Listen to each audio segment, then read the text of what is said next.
मैं भारत को भारतीयता की मान्यता के आधार पर फिर से खड़ा करना चाहता हूं, उस काम में लगा हूं। आपको मालूम है अमेरिका में एक राष्ट्रपति आया, बराक ओबामा। पहली बार अमेरिका के इतिहास में एक काला आदमी राष्ट्रपति बना है। गोरे लोगों के देश में काला आदमी राष्ट्रपति बना है। गोरे लोगों का अमेरिका में वोट है 85%, काले लोगों का वोट है 15%, फिर भी काला आदमी राष्ट्रपति बन गया। जानते हैं क्यों?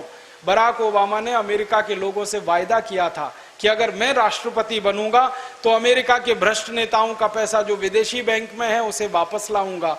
अमेरिका के लोगों ने उसको जिताया और इतिहास बनाया। इतने वोटों से अमेरिका में कोई राष्ट्रपति आज तक नहीं जीता जितने से बराक ओबामा।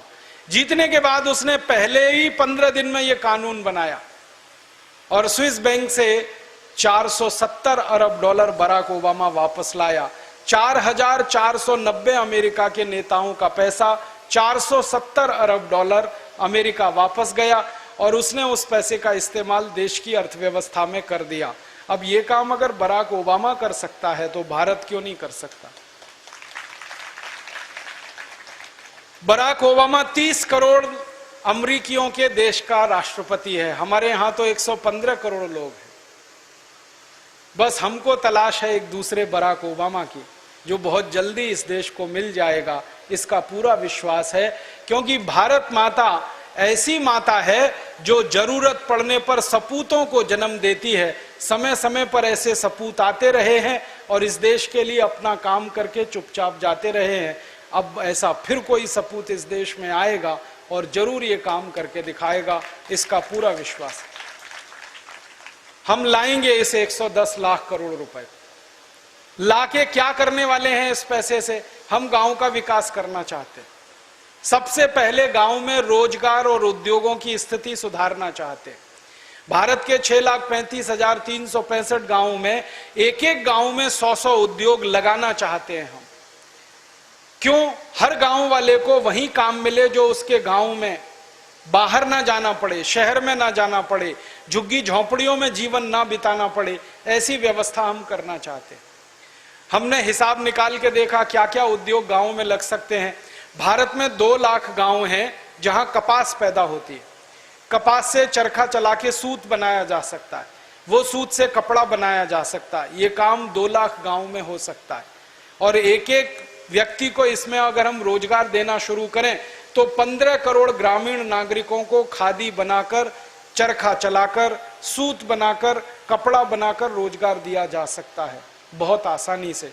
वो हम करना चाहते हैं। फिर दूसरा उद्योग गांव गांव में क्या हो सकता है? सरसों गांव में पैदा होती है, तिलहन गांव में होता है।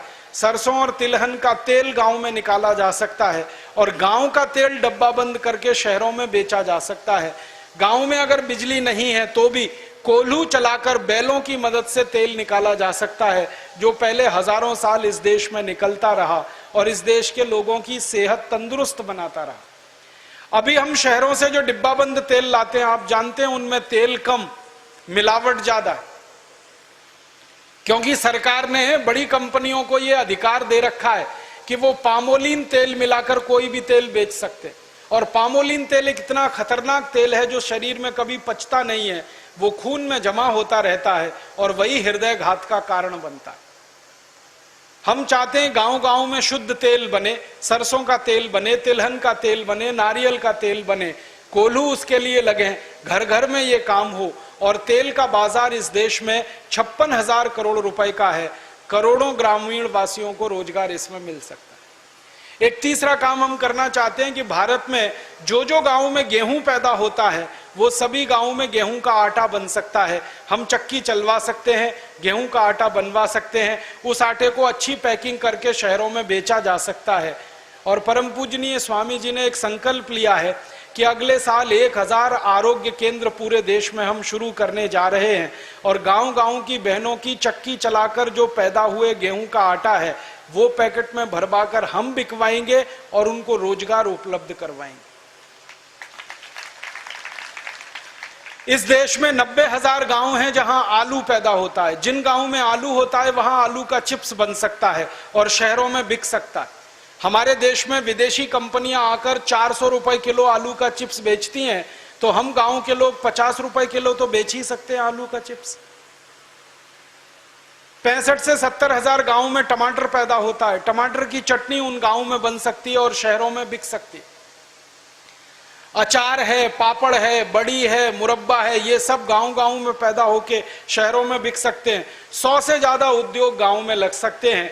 बस जरूरत उनके लिए पैसे की है। वो पैसा स्विस बैंक से जब आएगा तो हम इस काम में लगाने वाले हैं और इस तरह उद्योग व्यवस्था गांव में खड़ी करने वाले। जैसे ही गांव में ये उद्योग खड़े होंगे, एक उद्योग में 10 आदमी को काम मिलेगा, हर गांव में 1000 परिवारों को काम मिलेगा और किसी गांव में 1000 से ज्यादा परिवार नहीं है। हमारे संपूर्ण गांव को रोजगार हम दे सकते हैं। गांव में रोजगार मिलना शुरू हुआ तो शहर खाली होने लगेंगे। झुग्गी झोंपड़ियों में जो गांव के लोग शहर में रहते हैं वो वापस अपने गांव जाने लगेंगे, तो शहर रहने लायक हो जाएंगे और गांव आबाद हो जाएंगे। ये दोनों काम हम इस व्यवस्था से करना चाहते हैं। इसमें जितना खर्च आएगा उसके बाद हम गांव में सड़क बनाना चाहते हैं, बिजली की व्यवस्था करना चाहते हैं। हमने तो एक योजना बनाई है कि 10 गांव के बीच में एक बिजली घर बनाना, 1 मेगावाट का 4.5 करोड़ के खर्चे में बनता है। 1 लाख गांव के बीच में अगर बिजली घर लग जाए तो 4.5 लाख करोड़ के खर्चे में, और अपने पास फंड है 110 लाख करोड़ का।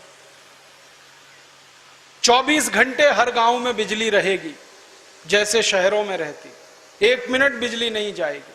और छोटे पावर स्टेशन लगेंगे तो उसका बड़ा फायदा है। अभी क्या होता है, 1000 मेगावाट 1500 मेगावाट के पावर स्टेशन बनते हैं, उनमें जो बिजली पैदा होती है वो 12-13 हजार वोल्ट की बिजली पैदा होती है। घरों में जो बिजली हम जलाते हैं वो 110 वोल्ट की होती है। अब पावर स्टेशन में 12,000 वोल्ट की बिजली को घरों में लाते लाते 110 वोल्ट पे बदलना पड़े तो स्टेप डाउन करना पड़ता है और हजारों यूनिट बिजली उसमें फालतू में खर्च हो जाती है। इस व्यवस्था को हम बदलना चाहते हैं। हम चाहते हैं कि घरों की बिजली छोटे पावर स्टेशन से आए, कारखानों की बिजली बड़े पावर स्टेशन से आए, बड़े पावर स्टेशन कारखानों के लिए चलें, छोटे पावर स्टेशन घरों के लिए चलें। बिजली की व्यवस्था में ये हम क्रांतिकारी काम करके इस देश में हर गांव को जगमगाता हुआ देखना चाहते हैं जैसे शहर जगमगाते हैं। हम इस देश के गांवों में लाखों चिकित्सालय खोलना चाहते हैं, हॉस्पिटल, डॉक्टर, चिकित्सा की व्यवस्था करना चाहते हैं। सब तरह की सुविधाएं गांव में हम देना चाहते हैं और वो सारी सुविधाओं को देने के लिए कुल पैसे की जरूरत है 50 लाख करोड़ और हमारे पास है 110 लाख करोड़। 50 लाख करोड़ खर्च करके भी 60 लाख करोड़ बचेगा। उसको भारत माता के नाम से किसी बैंक में हम खाता खोल के रख देंगे, फिक्स डिपॉजिट में रख देंगे। 10% का ब्याज अगर सालाना मिलेगा तो 6 लाख करोड़ का तो ब्याज आ जाएगा और उसी से देश का बजट बन जाएगा। किसी भी नागरिक से टैक्स लेने की जरूरत नहीं पड़ेगी और हम इस देश में टैक्स की व्यवस्था को पूरा पलटना चाहते हैं। अंग्रेजों ने जो टैक्स लगाए थे वो सारे टैक्स हम हटाना चाहते हैं। किसी को टैक्स नहीं देना पड़ेगा। जब टैक्स नहीं देंगे आप तो हर चीज सस्ती हो जाएगी। 100 रुपए की चीज 30 रुपए में मिलेगी, 200 रुपए की चीज 60 रुपए में मिलेगी। चीनी सस्ती होगी, डीजल सस्ता होगा। एक दिन मैंने हिसाब जोड़ा, सारे टैक्स खत्म हो जाएं तो 35 रुपए लीटर का डीजल 7 रुपए लीटर में मिलेगा। सारे टैक्स खत्म हो जाएं तो 50 रुपए लीटर का पेट्रोल 12 रुपए लीटर में मिलेगा। सारे टैक्स खत्म हो जाएं 350 रुपए का रसोई गैस का सिलेंडर 45 रुपए में मिलेगा। सारे टैक्स खत्म हो जाए इस देश के तो 15 रुपए किलो का नमक 50 पैसे 1 रुपए किलो में मिलेगा। सारे टैक्स खत्म हो जाए इस देश में तो 90 रुपए की दाल 12-13 रुपए किलो में मिलेगी। सारे टैक्स खत्म हो जाए इस देश के, हर चीज सस्ती हो जाएगी तो गरीबों को जिंदगी बिताना आसान हो जाएगा। ऐसी व्यवस्था हम देश में लाना चाहते हैं। फिर कोई हमें पूछेगा भाई टैक्स नहीं लेंगे तो सरकार कैसे चलेगी? स्विस बैंक से लाए हुए पैसे के ब्याज से चलेगी, टैक्स लगाना क्यों? जिंदगी भर वो पैसा ब्याज देता रहेगा, हर साल 10% का ब्याज मिलेगा।